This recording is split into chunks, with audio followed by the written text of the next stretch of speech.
2।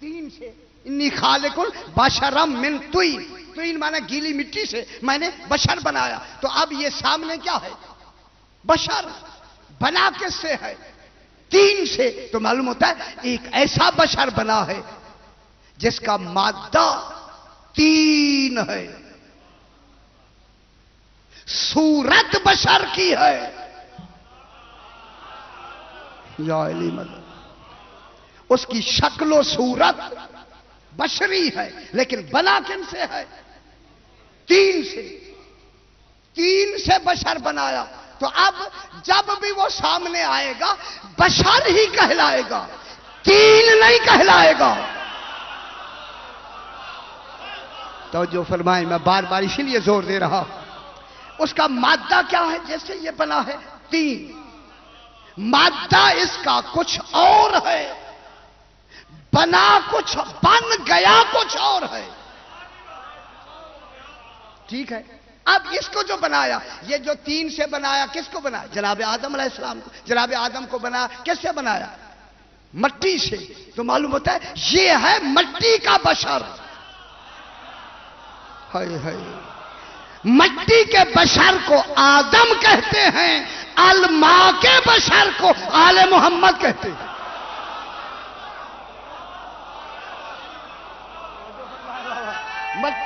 اچھا اچھا.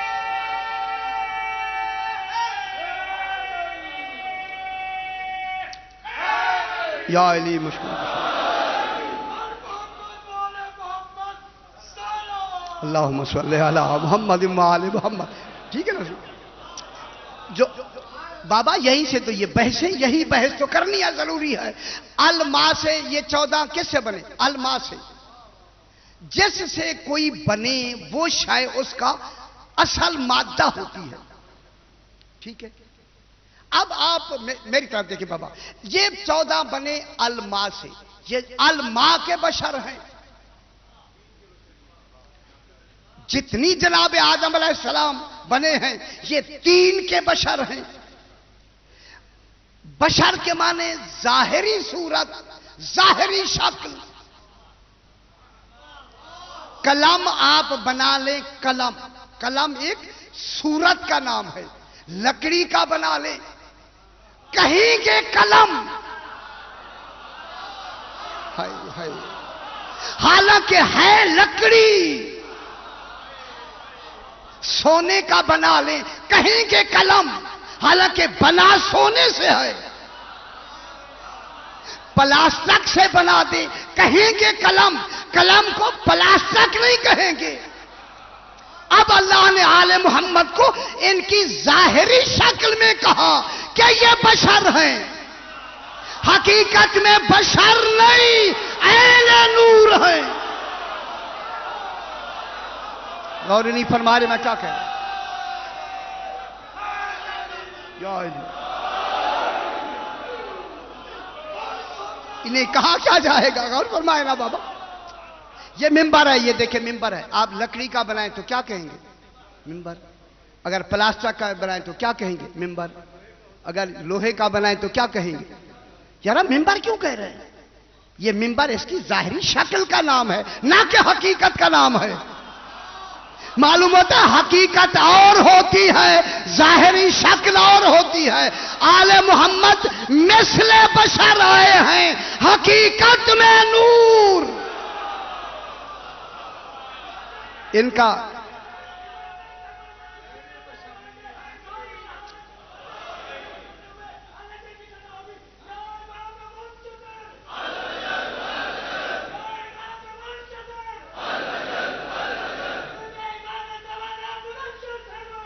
اللہم صلی محمد وعلی محمد.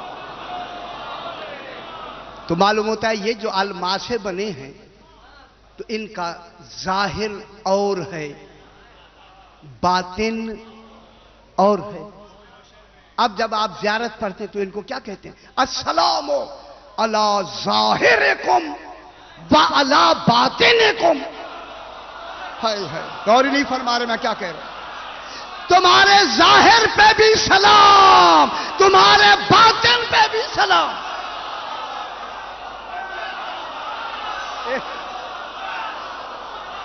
میں کیا کہہ رہا ہوں؟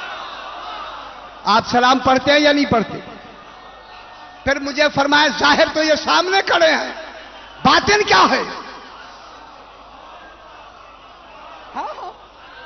اب یہی ظاہر و باطن کی چھوٹی سی بحث کر کے پھر میں بات کو آگے بڑھاتا ہوں۔ جناب ان کا ظاہر، ان کے ظاہر پہ بھی سلام، ان کے باطن میں بھی سلام ہے نا، یہ سلام پڑھتے۔ اب اس ظاہر و باطن کی علماء نے دو ان کے جسد لکھے ہیں، ایک ہے جسد اصلی، آل محمد کا ایک جسد ہے اصلی، جسم پاک ہے جسد، میں کہہ رہا ہوں بابا اصلی، اور ایک جسد ہے فضلی، جسد فضلی جو فضل سے ملا ہے، جسد فضلی کو بشر کہتے ہیں، جسد اصلی کو نور کہتے ہیں۔ ان کا جسد فضلی، فضلی کے معنی یہ جسد جسے جسم کہتے ہیں، جسد فضلی کو جسم کہتے ہیں، اور جسد اصلی کو جسم نہیں کہتے، جسد کہتے ہیں۔ جیم سین دال، اسے کیا کہتے ہیں؟ جسد۔ ظاہر کو کیا کہتے ہیں؟ جسم۔ اس کو جسم کہتے ہیں، اسے جسد کہتے ہیں، اصلی کو جسد کہتے ہیں۔ اب ان کا مادہ کیا ادھر نہیں جانا چاہتے جناب۔ یہ جو جسد ظاہری ہے یہ اور ہے، جسد اصلی جسے جسد کہتے ہیں وہ اور ہے، اس لیے جسد ان کا اور ہے، جسم اور ہے۔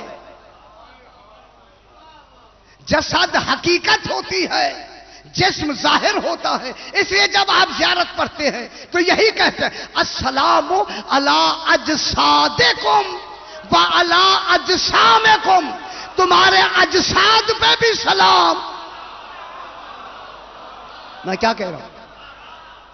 اجساد کہتے ہیں یا نہیں کہتے؟ تمہارے جسموں پہ بھی سلام، تمہارے اجساد پہ بھی سلام۔ ان کا جو جسد اصلی ہے، اس جسد اصلی سے تعلق ہوتا ہے نور امامت و نبوت کا۔ غور نہیں فرما رہے؟ ان کا جو جسد اصلی ہوتا ہے، اس جسد اصلی کے تحت نور نبوت و امامت کا یہ متحمل ہوتے ہیں۔ جسم ظاہری متحمل ہی نہیں ہو سکتا۔ اسی جسد اصلی کے تحت یہ ماں کے شکم میں بھی کلام کرتے ہیں۔ ماں کے شکم میں بھی کلام کرتے ہیں، پیدا ہوتے ہی کلام کرتے ہیں، چونکہ اسی جسد اصلی کے ماتحت ہوتا ہے علم و اختیار۔ اب آل محمد کے لیے یہاں آنے کی ضرورت نہیں، اگر وہ عالم ارواح میں بھی ہے تب بھی مدد کرتے ہیں۔ میں کیا کہہ رہا ہوں؟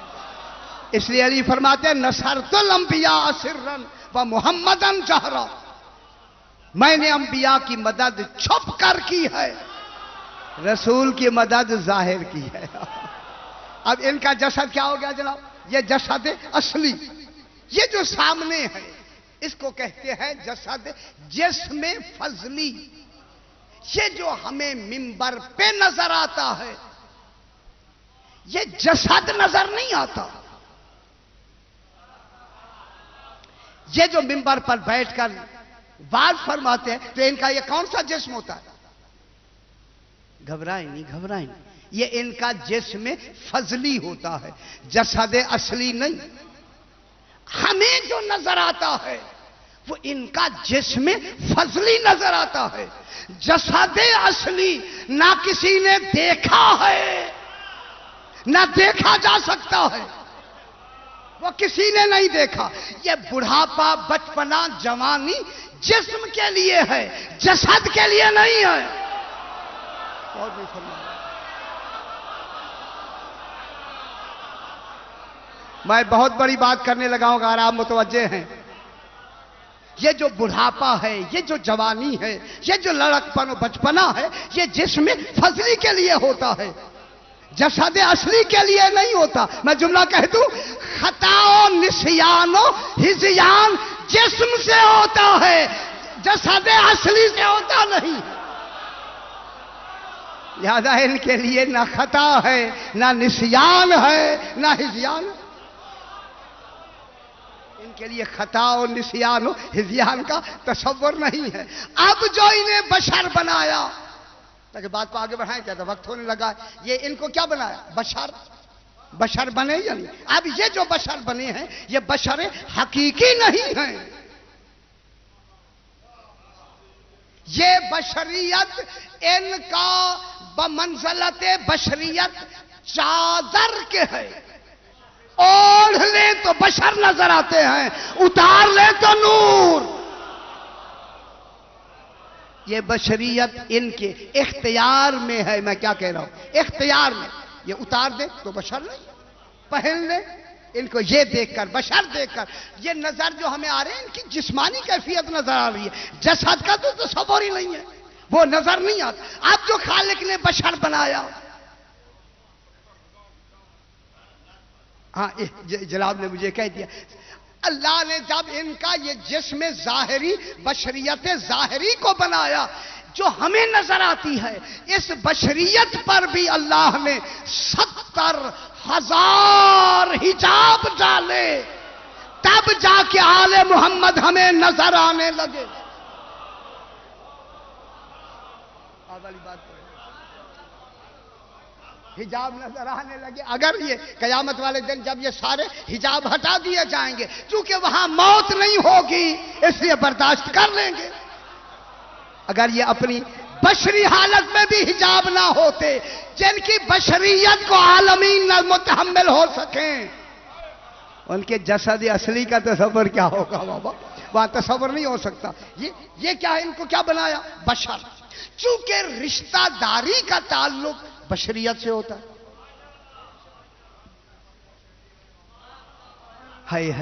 یہ جو بی بی جناب علی مرتضیٰ علیہ السلام کی نسبت سے حسب کے رشتے میں آئیں، یا رسول سے نسب کے رشتے میں آئیں، یہ کون سا رشتہ ہے؟ کیونکہ رشتہ داری کا تعلق بشریت سے ہوتا ہے۔ ویسے تو سارے ایک نور ہیں، سارے محمد ہیں، پہلا بھی محمد ہے، آخری بھی محمد ہے، ہم سارے محمد ہیں۔ یہاں کوئی باپ ہے، کوئی ماں ہے، کوئی بیٹا ہے، کہیں بیوی ہے، کہیں بیٹی ہے، ہیں یہ سارے ایک ہیں، یہ سارے مالک جنت۔ لیکن ان مالک جنت میں کوئی مختار جنت ہے، کوئی قاسم جنت ہے، کوئی خاتون جنت ہے۔ مالک تو سارے۔ اچھا چلو، میں نے درمیان میں ویسے کہا تھا کہ آپ کی توجہ ہو جائے۔ تو اب یہ جو ان کی بشریت ہے، یہ بشریت کون سی ہے؟ یہ جسم فضلی کی بشریت ہے، جس بشریت سے رشتہ داروں کا تصور آتا ہے۔ اب اس رشتہ داری میں درمیان میں کون ہے مرکز؟ نسب سے جناب سیدہ، حسب سے جناب سیدہ، تو پھر عالمین کی ہر رشتہ داری کا مرکز فاطمہ ہے۔ معلوم ہو گیا؟ پھر مودت ان سے ہوگی جن کا رشتہ سیدہ سے ملتا ہو، نہ کہ رسول سے۔ اور نہیں فرما رہا،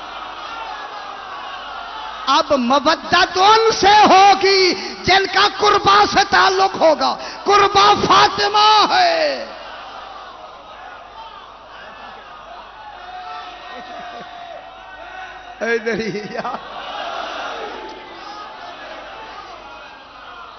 الا المودۃ فی القربہ۔ اللہم صلی علی محمد وآل محمد۔ تو اب مرکز کس کو بنایا؟ رشتے کا مرکز کون ہوا؟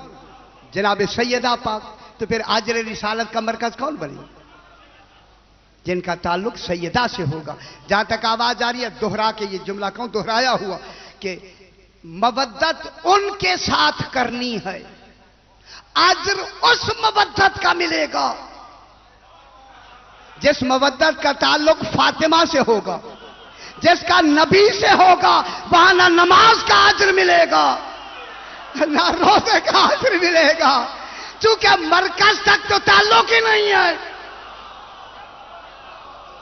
وہ نمازیں نہیں پر قبول ہوں گی جن کا تعلق مرکز سے نہیں ہوگا، تو مودت ان سے ہوگی جن کا تعلق بی بی فاطمہ زہرا سے ہوگا۔ اب تمام عالمین میں اجر رسالت مرکز کون ہے؟ فاطمہ۔ میں بہت بڑی بات کر رہا ہوں جناب، پوری انبیاء کی رسالتوں کے اجر کی مرکز کون ہے؟ سیدہ۔ اب یہ قربانی رسالت میں آتی ہے، ونہر میں کیا کہہ رہا ہوں، یہ قربانی کس میں آتی ہے؟ دین میں آتی ہے یا شریعت میں آتی ہے؟ یہ وہ قربانی ہونی چاہیے جس کا تعلق شریعت سے نہ ہو، دین سے ہو۔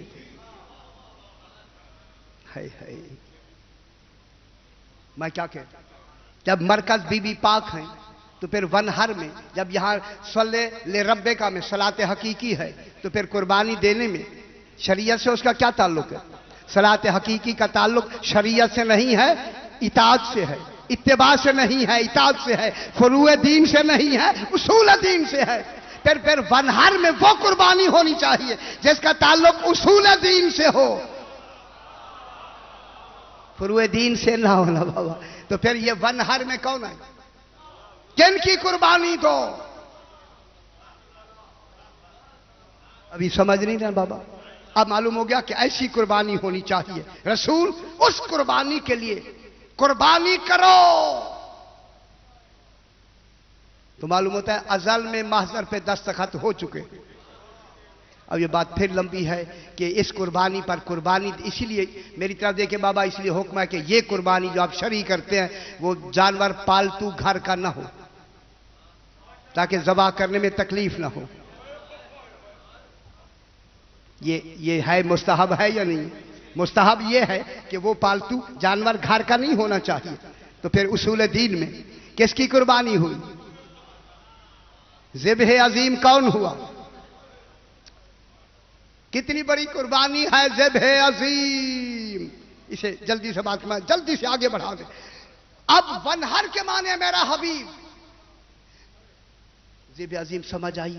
اب اتنا چونکہ وقت نہیں ہے مجھے وقت نے قابو کیا ہوا کہ ذبح عظیم کی قربانی کرو۔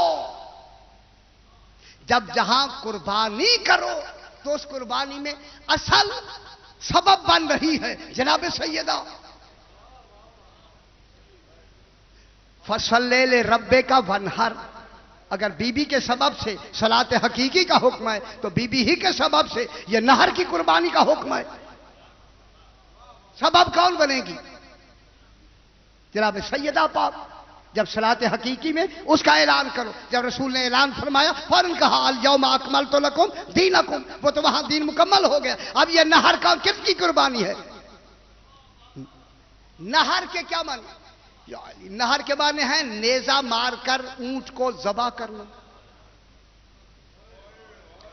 خدا جانے ذبح عظیم میں کتنے نیزے لگے ہوں۔ ماشاءاللہ چونکہ یہ آج آخری رات بھی ہے، اس پرسے کا مرکز جناب سیدہ ہوگی جس کا بیٹا ذبح عظیم ہے۔ آج جناب سیدہ کی بھی شہادت ہے، اور آج امام حسین علیہ السلام جو ذبح عظیم ہے جس کے لیے رسول کو کہا ونہر، رسول اس قربانی کے لیے قربانی کرو۔ جب قربانی کی جائے گی تو قربانی اتنی بڑی عظیم قربانی پر صبر ہوگا یا نہیں؟ وہ صبر کی مظہر مرکز کون ہوگا؟ میں کتنی مجالس یہاں پڑھ چکا ہوں کہ جب آپ ایک زیارت پڑھتے ہیں بی بی پاک، ایک جملہ بس زیارت پڑھتے ہیں السلام علیک یا ممتحنۃ، اے بی بی تم پر سلام جس کا امتحان لیا گیا۔ کس نے امتحان لیا؟ اللہ نے امتحان لیا۔ قبل ان یخلقک، تو ابھی پیدا بھی نہیں ہوئی تھی، اللہ نے تیرا امتحان لیا۔ وَكُنْتَ لِمَا امْتَحَنَكَ بِهِ صَابِرَةً، جب تیرا اس وقت اللہ نے امتحان لیا تو تو اس امتحان میں صابرہ ثابت ہوئی۔ بابا صابرہ بی بی کیا ہے؟ صابرہ آتا ہے مصیبت پر، پھر وہ کون سی مصیبت کا امتحان لیا اللہ نے کہ بی بی صابرہ ہیں. دیکھیں آپ پریشان ہو گئے. بی بی صابرہ ہے، یعنی میں نے 6-7 مجالس سے اس پر عرض کیے سرکار آپ کے ہاں کہ صابرہ ہے بی بی پاک. جب بی بی پاک صابرہ ہے تو صبر آتا ہے مصیبت پر. چونکہ صبر ہے، جلدی سے صبر ہے فرع علم، علم کی فرع ہے صبر. بے صبری کا نام جہالت ہے، علم کا نام صبر ہے. اب بی بی کا جب امتحان لیا اللہ نے، پیدا ہونے سے بھی امتحان لیا، ابھی پیدا تو ہوئی نہیں، امتحان لیا. تو امتحان کیسے لیا؟ چونکہ صبر ہے علم کی فرع. اب اللہ نے خود اپنے علم کا خود امتحان لیا. غور نہیں فرما رہے. اللہ نے اپنے علم کا خود امتحان لے کے کہا اگر میں اتنے علم میں سیدہ کو عطا کر دوں تو بی بی صابرہ ہوگی یا نہیں؟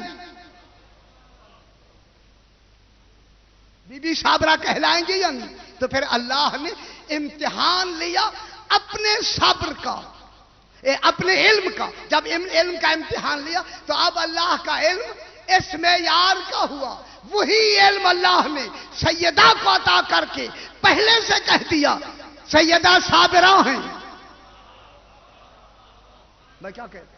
تو معلوم ہو گیا نبی بھی اللہ کے صبر کا مظہر نہیں. صبر کی 9 قسمیں کئی مرتبہ بیان کر چکا، میں ادھر نہیں جاتے جناب. اسی لیے بی بی پاک فقط وہ ہیں. دیکھیں ائمہ طاہرین صبر کل رکھتے ہیں، صبر کل، لیکن صبر الہی فقط سیدہ. صبر دیکھیں، صبر عام، صبر خاص، صبر اخص، صبر مستحسن، صبر عظیم، صبر جمیل، صبر عظیم عین زے یمین عظیم، صبر حسن، صبر کل، صبر الہی. صبر کل 14 معصومین، یہ معصومین 13 معصومین آتے ہیں صبر کل میں.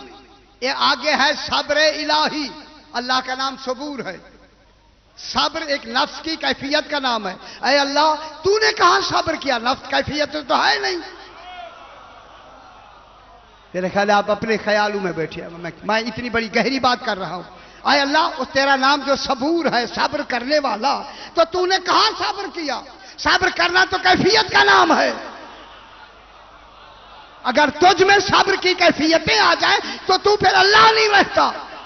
اللہ بھی رہے اور صابر بھی بتا کہ صبر وہ کرے تو کہلائے کہ میں صابر ہوں. لہذا اللہ کے صبر کی مظہر کو فاطمہ کہتے ہیں. اللہ کے صبر کی مظہرہ کون ہے؟ اللہ کے صبر کی مظہر جناب فاطمہ زہرا ہے. چونکہ امامت میں بی بی نہیں ہے، اگرچہ مرکز رسالت میں تمام اجر کی رسالت کا مرکز بی بی پاک ہے، لیکن رسول تو نہیں ہے، امام تو نہیں ہے. لہذا ضروری ہے کہ بی بی کے اسی صبر کے مظہر کو کوئی امام ہونا چاہیے. بی بی اللہ کے صبر کا مظہر ہو اور وہ امام بی بی کے صبر کا مظہر ہو. اس لیے امام حسین نے بہت بڑا صبر کیا، مگر لقب سید الصابرین نہیں ہوا. یہ کون ہے سید الصابرین؟ جس کا لقب سید الصابرین کون ہے؟ جناب سجاد. اب ونہر کی قربانی کس کے لیے ہوگی؟ کون سی قربانی ہوگی؟ یہاں کی قربانی نہیں. وَفَدَيْنَاهُ بِذِبْحٍ عَظِيمٍ. جلدی بابا. ذبح عظیم. اے ابراہیم تم نے خواب سچا کر دکھایا، ذبح کام کیا ہے. میں کیا کہہ رہا ہوں؟ قرآن کیا کہتے ہیں؟ قد صدقت الرؤیا. وہ تو دیکھ رہے ہیں کہ میں ذبح کر رہا ہوں، غور نہیں فرما رہے. تو ذبح کیا ہے تو اللہ کیوں کہہ رہا ہے خواب سچا کر دکھائے؟ ذبح ہوا بھی نہیں اور خواب بھی سچا ہے. ہاں سچا ہے نا جناب. یہ جلدی سے جناب اسماعیل نے فرمایا بابا میرے ہاتھ پاؤں باندھ دو تاکہ میں ہل نہ سکوں. آپ اپنی آنکھوں پہ پٹی باندھ دیں تاکہ آپ لرز نہ سکیں، مجھے ذبح کرتے ہوئے آپ پر کوئی کیفیت طاری نہ ہو جائے۔ تو امکان تھا، تبھی تو معصوم نے کہا۔ مشورے وہاں دیے جاتے ہیں جہاں امکان ہوتا ہے، معلوم ہوتا ہے یہاں گنجائش موجود ہے۔ جناب ابراہیم نے آنکھوں پہ پٹی باندھ دی، جناب اسماعیل کے ہاتھ پاؤں باندھ دیے، لٹا کے چھری رکھ دی یا نہیں رکھ دی؟ چھری اوپر رکھ دی، اور رکھ کے آپ نے اسی بندے ہوئے آنکھوں سے ہاتھ کو حرکت دی، چلایا۔ اب جب چلایا تو اب خواب کیسے مکمل ہوا؟ اب خواب یہ دیکھ رہے تھے کہ میں ذبح کر رہا ہوں، فعل مضارع ہے، ان اذبح کا، میں ذبح کر رہا ہوں، ذبح کر چکا ہوں نہیں۔ ہائے ہائے ہائے، اگر کہتے میں ذبح کر چکا ہوں پھر اسماعیل کا ذبح ہونا ضروری، کیونکہ آیت بتاتی ہے کہ میں ذبح کر رہا ہوں۔ جب کر رہا ہوں تو ذبح تو کیا انہوں نے۔ اب اللہ نے کیا کہا؟ آپ کا سچا خواب ہو، ان ھذا لہو البلاء المبین وفدیناہ بذبح عظیم، ہم نے اسماعیل کا فدیہ ذبح عظیم کو بنایا۔ یہ ترجمہ کیا جاتا ہے۔ جناب اسماعیل کے بدلے میں کون آیا تھا؟ دمبا آیا تھا یا نہیں آیا؟ ہیں کہتے ہیں دمبا آیا تھا۔ پھر انہوں نے سوال کر دیا، ہیں دمبا کہاں، نبی کہاں؟ نبی کو تو عظیم نہیں کہا گیا اور دمبے کو عظیم کہا گیا۔ ذبح عظیم، کیوں گھبرا کیوں رہے ہیں آپ؟ ذبح عظیم کس کو کہا گیا؟ دمبے کو۔ وہ عظیم ہے دمبا، اور نبی کا جو بیٹا ہے خلیل، اسے تو عظیم کی لفظ نہیں ملی۔ اب جب وہ پریشان ہوئے کہ کیا کریں ہم، دمبے کو عظیم کہتے ہیں تو نبی کا میں کمال عظمت جو ہے وہ مجروح ہوتا ہے۔ اب ان کے پاس تو تفسیریں تھی نہیں، آخر آل محمد کے دروازے پہ آئے، مولا ذبح عظیم کون ہے؟ فرمایا میرا بیٹا حسین۔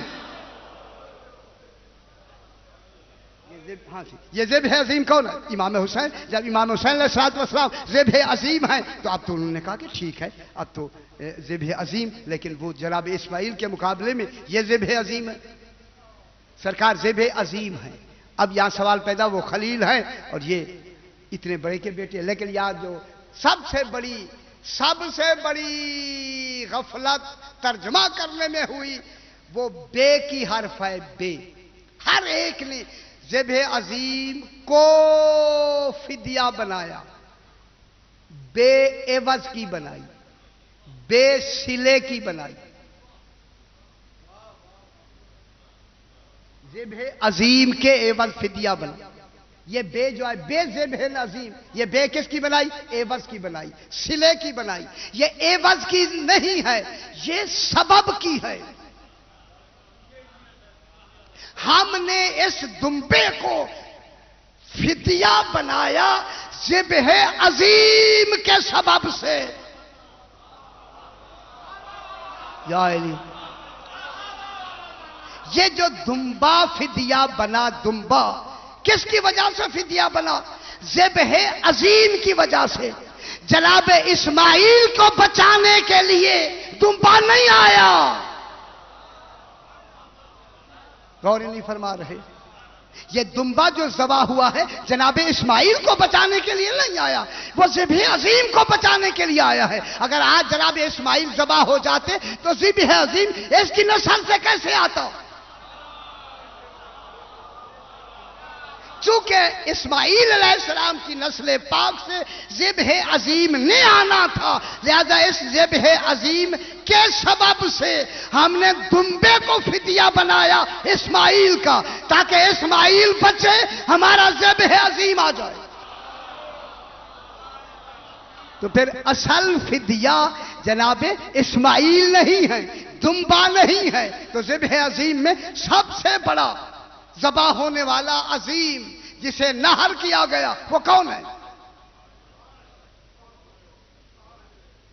وہ امام حسین علیہ السلام۔ تو پھر یہ ونہر کی لفظ جب جناب ابراہیم علیہ السلام نے دیکھا کہ ہیں وہ تو دمبا ذبح ہو گیا، پٹی کھولی تو دیکھا دمبا ذبح ہو گیا اور جناب اسماعیل تو کھڑے ہوئے ہیں۔ اس وقت کا پروردگارہ یہ کیا ہو گیا مجھ سے؟ دل سے تکلیف ہوئی، اگر میرا بیٹا ذبح ہو جاتا تو مجھے زیادہ خوشی ہوتی، یہ تو اب دمبا ذبح ہو گیا، لیکن کہہ بھی دیا کہ خواب سچا ہے۔ فوراً ندا آئی، یہ بتاؤ کہ تمہیں عالمین میں سب سے پیارا کون ہے؟ کہا ذات مصطفیٰ۔ اے ابراہیم بتاؤ، جب ذات مصطفیٰ تمہیں پیاری ہے تو اس ذات مصطفیٰ کی اولاد تمہیں زیادہ پیاری ہے یا اسماعیل زیادہ پیارا ہے؟ کہا کہ نہیں جناب، اسماعیل اتنا پیارا نہیں، ان کی اولاد زیادہ پیاری ہے۔ فرمایا تیرا اسماعیل یہاں پانی پی کے آیا ہے، اگر ذبح ہو بھی جاتا تجھ میں وہ اتنا تکلیف نہ ہوتی جتنا اس رسول کی یہ آل جو ہے، یہ 3 دن کا بھوکا، اللہ اکبر، 3 دن کا پیاسا، جب یہ شہید کر دیا جائے گا تو اس وقت سرکار ابراہیم نے دھاڑے مار کر رونا شروع کر دیا۔ یہ کس کا بیٹا ہے جس کو رو کر جناب ابراہیم رو رہے ہیں؟ اسی زہرا کا تو بیٹا ہے۔ دیکھیں مجھے 2 مصائب عرض کرنے ہیں۔ یہ جناب سیدہ پاک کی آج شہادت کی رات ہے، یقین فرمائے آج اگر بی بی پاک کی یقیناً شہادت کی رات ہے، کیا جناب حسنین رو نہیں ہوں گے؟ رسول خدا صف عزا پہ نہیں بیٹھے ہوں گے؟ جناب علی نہیں بیٹھے ہوں گے؟ کیا امام زمانہ صف عزا پہ نہیں ہوں گے؟ کون ہے جو میری جدہ کو روتا ہے؟ کون ہے جو میرے صفائے عذاب پہ ہوتا ہے؟ آج تمام معصومین جناب سیدہ کی صفحے عذاب پہ موجود ہیں، اور یہ ایک دوسرے کو دیکھ کر یہ کہہ کے روتے ہیں کہ ہماری جدہ یہ کہتی تھی صبت علیہ مصائب لو انہا، بابا جو مصائب مجھ پر گرائے گئے ہیں اگر وہ دنوں پہ آتے تو کالی راتیں بن جاتی۔ کتنے مصائب آئے ہیں سیدہ پاک پر، اللہ اکبر، کتنے مصائب۔ میں کہتا ہوں صرف اپنے مصائب تو الگ، تمام معصومین کے مصائب کو برداشت کرنے والی کون صابرہ ہے؟ اسی کو سیدہ کہتے ہیں۔ اتنا بی بی 90 یا 96 دن کے بعد بابا کے پاس 18 سال کے سن میں بی بی کے سر کے بال سفید ہو گئے۔ میں قربان نہ ہو جاؤں، ہر وقت بی بی روتی رہتی۔ آخر آ کے مدینے کے لوگوں نے کہا علی سیدہ سے کہیں رونے کا وقت مقرر کرے، ہم بے چین ہو جاتے ہیں۔ اب جناب علی روتے ہوئے آئے، کہا فرمایا سیدہ کونین، مدینے کے لوگ کھڑے ہیں اور کہتے ہیں رونے کا وقت مقرر کرو۔ بی بی نے ایک آہ بھر کے رو کے کہا علی انہیں کہہ دو میں زیادہ دن زندہ نہیں رہنے والی، بابا مجھے خواب میں ملے ہیں، اس دنیا سے میں جانے والی ہوں علی، لیکن میں بابا کو روئے بغیر نہیں رہ سکتی، آپ ایک بیت الحزن بنائیں، میں وہاں بیٹھ کر بابے کو روئیں گی۔ جناب علی نے ایک بیت الحزن بنایا، جناب حسنین کو لے کر جناب سیدہ عزادارو سارا دن وہاں بیٹھ کر بابے کو روتی رہتی۔ جب رات کو واپس آتی نا، بازار میں قدم رکھتی، دکاندار دوڑ دوڑ کر کہتے چراغ بجھا دو زہرا واپس آ رہی۔ اجرکم اللہ، سیدہ سے قبول فرمائے، تیاری کرے جو میں مصائب پڑھنا چاہتا ہوں خدا کے لیے۔ اجرکم اللہ رو کر کہتے جلدی کرو چراغ بجھا دو زہرا واپس آ رہی۔ آ کر یہی مخدومہ بابا کی مزار سے لپٹ کر یہی لوہا پڑتی، بابا صبت علیہ مصائب، یہ پڑھ کے بی بی گھر میں موجود ہیں۔ جناب علی آئے تو دیکھا بی بی پاک زیادہ رو رہی ہے۔ میرے امام نے فرمایا شہزادی کونین آپ علیل پہلے سے ہیں، زیادہ کیوں رو رہی ہے؟ فرمایا آقا آج سلمان فارسی نے آپ کے بارے میں ایک بات بتائی ہے، تب سے میں رو رہی ہوں، میرا رونا ختم نہیں ہوتا۔ جناب علی نے پوچھا وہ کیا بات بتائی ہے؟ بی بی پاک نے فرمایا سلمان نے بتایا ہے کہ مدینے کے لوگ آپ کو سلام نہیں کرتے۔ میں بہت بڑی مصائب کی لفظ کہہ رہا ہوں، اگر جو سننا چاہتے آج رات ہے نا مخدومہ کونین کو، جناب حسنین امام زمانہ کو پرسا دینا اجرکم اللہ کہ جناب سلمان نے بتایا کہ مدینے کے لوگ آپ کو سلام نہیں کرتے۔ جب اتنا کہا نا تو میرے امام نے رو کے فرمایا شہزادی کونین آگے تو نہیں بتایا۔ بی بی پریشان ہو کے کہتی ہیں مولا آگے کیا ہے؟ فرمایا میں سلام کرتا ہوں وہ جواب نہیں دیتے۔ اجرکم اللہ، اجرکم اللہ کہ میں سلام کرتا ہوں۔ آپ اندازہ فرمائیں کس طرح یہ سیدہ کونین یہ دن گزار رہی ہے، وہ سلام کا جواب نہیں دیتے۔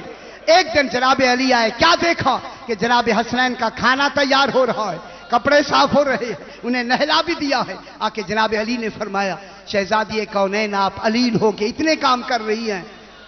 خدا گواہ بی بی نے کہا علی زیادہ اونچی بات نہ کریں، کہیں میری زینب نہ سن لے، میرے قریب بیٹھ جائے، میں آج رات کی مہمان ہوں۔ خدا گواہ جب آپ آج کی رات کہا جناب علی کی چیخیں نکل گئیں کہ رسول کے بعد میں آپ سے مشورے لیتا تھا، آپ جا رہی؟ ہاں ہاں میں جا رہی ہوں۔ فرمایا کوئی وصیتیں ہو تو فرمائیں۔ عزادار میری بی بی نے یہ پہلی وصیت فرمائی، علی جنہوں نے میرے پہلو دکھائے ہیں انہیں جنازے میں شریک نہ کرنا۔ میرے خیال ہے بہت بڑا پہلی ہی وصیت ہے، اجرکم اللہ، انہیں جنازے میں شریک نہ کرنا۔ دوسرا کہا علی آدھی رات کو میرا جنازہ اٹھانا، کوئی غیر محرم ساتھ نہ ہو۔ فرمایا علی آقا کوئی چراغ نہ لے جانا، اندھیرے میں میرا جنازہ لے جانا۔ یہ کہہ کے فرمایا علی میں نے چکیاں پیس کر حسنین کو پالا ہے، کبھی کبھی آدھی رات کے وقت میری زینب و کلثوم کو لے کر میری قبر پر ضرور آنا۔ میں کیا کہہ رہا ہوں، اللہ اکبر۔ یہ کہہ کے میری بی بی نے فرمایا علی زیادہ وقت میری بیٹیوں میں گزارنا ہے، میں تو چلی جا رہی ہوں۔ یہ کہہ کر میری آقا زادی نے کہا علی میں نے چھوٹے چھوٹے چولے بنا کے رکھ دیے ہیں، آپ کی مزاج کی بات کروں، میرے بعد آپ شادی کریں گے بی بی ام البنین سے، ان سے ایک بچہ پیدا ہوگا، ان کا نام عباس رکھنا۔ یہ جناب سیدہ کا بیٹا ہے عباس۔ ماشاءاللہ یہی حق ہے، اسی طرح رو لیا کریں۔ اجرکم اللہ ماشاءاللہ، کہ جب جناب عباس پیدا ہو جائیں یہ چھوٹے چولے پہنا کے کہنا ماں زہرا سلام کہتی تھی، اللہ اکبر، اور کہتی تھی عباس زینب و کلثوم کے پردوں کی حفاظت کرنا۔ اجرکم اللہ، ہو گیا مصائب، اجرکم اللہ۔ آ گئی زہرا، میری شہزادی نے فرمایا علی میری جناب حسنین کو لے جا کر دعا کے لیے کھانا، چلے جاؤ روضہ رسول پر۔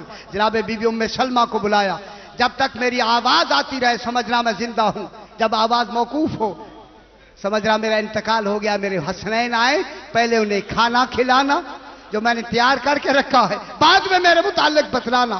بی بی چلی گئی حجرے میں، عزاداروں تھوڑی دیر کے بعد جب آواز موقوف ہوئی نا، بی بی ام سلمہ کہتے ہیں میں نے کیا دیکھا کہ صدر دروازہ کھلا، جناب حسنین جو ہی اندر داخل ہوئے، چوٹیے ہوا میں اڑ رہی ہیں، امامے گلے میں ہیں، گریبان کھلا ہوا ہے۔ آ کے مجھ سے کہا نانی ام سلمہ اماں کہاں ہے؟ میں نے کہا بیٹو پہلے کھانا کھا لو بعد میں امی کے پاس جانا۔ امام حسین نے فرمایا نانی مجھے پہچانا نہیں، میں حسین ہوں، میں قربان نہ ہو جاؤں، میں نانے کی قبر پر بیٹھا تھا، نانا کمر تک باہر آ گئے، سر سے امامہ اترا ہوا تھا، زلفیں بکھری ہوئی تھی، گریبان کھلا ہوا تھا، مجھے سر پہ بوسہ دے کے کہا حسین جلدی جاؤ تم یتیم ہو گئے۔ اجرکم اللہ، سید آنسو قبول فرما، اجرکم اللہ۔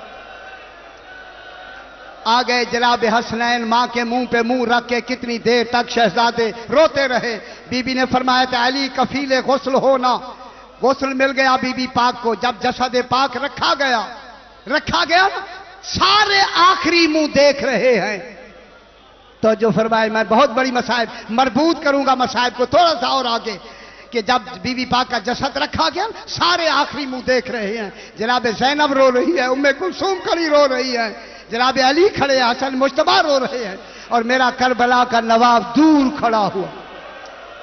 یہی تو مصائب کی لفظ ہے بہت بڑی، دور کھڑے ہوئے امام رو رہے ہیں۔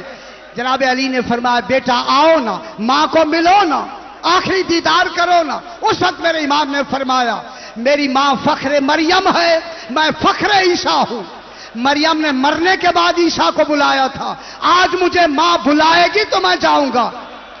میں ذبح عظیم کی بات کر رہا ہوں، اگر آج مجھے ماں نے نہ بلایا پھر کربلا میں بلاتی رہے گی۔ اجرکم اللہ، کربلا میں بلاتی رہے گی، میں بھی جواب نہیں دوں گا۔ خدا گواہ ہے کربلا کا نام آیا، جسد پاک جنبش آئی، بندے کفن کھلے، زہرا کے دونوں بازو بلند ہوئے، حسین اجرکم اللہ، یہی مصائب ہونا چاہیے۔ بندے کفن کھلے حسین، اس وقت کربلا کا نام لینا تھا۔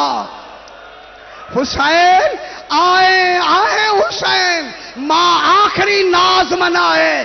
میں کہوں گا آج یہاں ماں نے کربلا کا نام سنا، دونوں ہاتھ کفن سے باہر آئے، ایک آواز بلند ہوئی، قد قتل الحسین۔ میں قربان ہو جاؤں، اللہ اکبر۔ مجھے یہ حکم ملا ہے کہ یہ جو جملے ضرور کہنے ہیں۔ میرا امام تیاری کر کے، جب نہ علی اکبر رہے، نہ عباس رہے، نہ اولو محمد رہے، اکیلا رہ گیا زہرا کا بیٹا، تیر لگے ہوئے ہیں، 72 کا خون لگا ہوا ہے، زخموں سے چور، 3 دن کا پیاسا، آیا نہ خیمے کے دروازے پر۔ جب آخری سلام امام نے فرمایا یا زینب، ماشاءاللہ سیدہ سو قبول فرمائے، مجھے حکم ملا ہے، اجرکم اللہ، یا رب کا دستور ہے جو میں اجرکم اللہ۔ امام نے آواز دے کے فرمایا، جو رسول انما یرید اللہ پڑھتے تھے، آج اسی کی تاثیر میں میرے امام نے فرمایا یا زینب، اللہ اکبر، وَيَا أُمَّ كُلْثُومَ وَيَا أُمَّ رَبَاب، نام لے کے، یا ام لیلا، آخر میں فرمایا یا فضۃ الجاریہ، جملہ کہوں، آخر میں فرمایا یا سکینہ۔ ہائے ہائے، اللہ جانے کس پیار سے یہ لفظ نکلی ہوگی، یا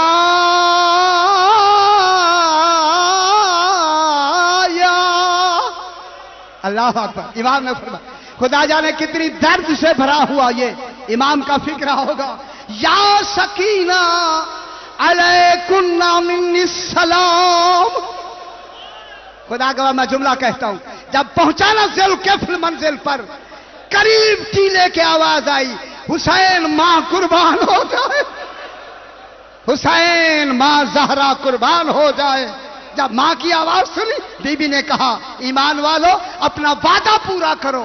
امام نے تلوار نیام میں ڈال کے فرمایا انا للہ و انا الیہ راجعون، زلجنا جلدی کر مجھے خیام کے قریب لے چل۔ زلجنا نے دوڑنا شروع کیا جناب فضا سے، بی بی زینب نے فرمایا فضا دیکھ حسین زین پر ہے۔ میں کیا کہہ رہا ہوں، حسین زین پر ہے۔ فضا نے کہا شہزادی حسین زین پر ہے۔ فضا کہتے میری نگاہ ہے، ایک وہ وقت آیا کہ زہرا کا بیٹا زین پر نہیں تھا۔ فضا نے کہا شہزادی حسین زین پر نہیں ہے۔ جناب زینب نے کہا زمین بتا حسین آیا ہے یا نہیں؟ زمین نے کہا شہزادی ابھی نہیں آیا۔ میں بہت بڑی مسائل کے لفظ کہہ رہا ہوں، نہ حسین زین پر نہ زمین پر۔ ہائے ہائے ہائے ہائے، اب پوچھے حسین کہاں ہے؟ فرمایا ان نیزوں پر حسین جو لمبے لمبے تیر لگے ہوئے تھے، زہرا کا بیٹا ان تیروں پر آ کر میرے حسین نے سر رکھا سجدے میں، پشت پر آیا حسین، حسین کے شمر، یہ 13 ضربیں کیا ہیں؟ 13 ضربیں، ہر ضرب پر امام گلا رکھ دیتا ہے، معصوم گلا رکھتا ہے۔ ازادارو پہلی ضرب چلی، انبیاء نے ٹیلے چھوڑ دیے، حسین یہ صبر ہم نہیں دے سکتے۔ دوسری ضرب چلی، بابا جب 8ویں ضرب چلی، ابراہیم و اسماعیل نے کہا حسین تو جا۔ حسین یہ صبر ہم سے نہیں دیکھا جاتا۔ جب 9ویں ضرب چلی، حسن نے کہا نانا تو جان۔ جو سننا چاہتے ہیں خدا کے لیے عزادارو، جب 10ویں ضرب چلی، جناب علی نے فرمایا رسول تو جان۔ اللہ، جب 11ویں ضرب چلی، جناب زینب نے فرمایا، جناب رسول خدا نے فرمایا زہرا تو جان۔ جب اتنا کہا نا، جب 12ویں ضرب چلی، جناب زہرا نے کہا زینب تو جان۔ اللہ، بس امام حسین نے کروٹ لی، جناب زینب دلہ زینبیہ پہ کھڑی ہے، سر پہ قرآن رکھا ہوا ہے، فرمایا حسین دیکھ نہیں تو سجدہ کر، میں گواہ موجود ہوں۔ امام نے سر سجدے میں رکھا، 13ویں ضرب چلی، سر جدا ہوا، ندائی قد قتل الحسین، جناب زہرا نے اپنا سر کھول لیا، انبیاء نے ماتم شروع کیا۔ میں کہوں گا بیبیوں اب جناب سیدہ کا جنازہ اٹھاؤ، ہم نہیں تھے مدینے میں لیکن سیدہ ہم اٹھاتے ہیں تیری شبی، تاکہ اتنا دکھ ہوا ہمیں ماتم حسین۔ أعوذ بالله من الشيطان الرجيم. بسم الله الرحمن الرحيم. الحمد لله رب العالمين الرحمن الرحيم مالك يوم الدين إياك نعبد وإياك نستعين اهدنا الصراط المستقيم صراط الذين أنعمت عليهم غير المغضوب عليهم ولا الضالين آمين.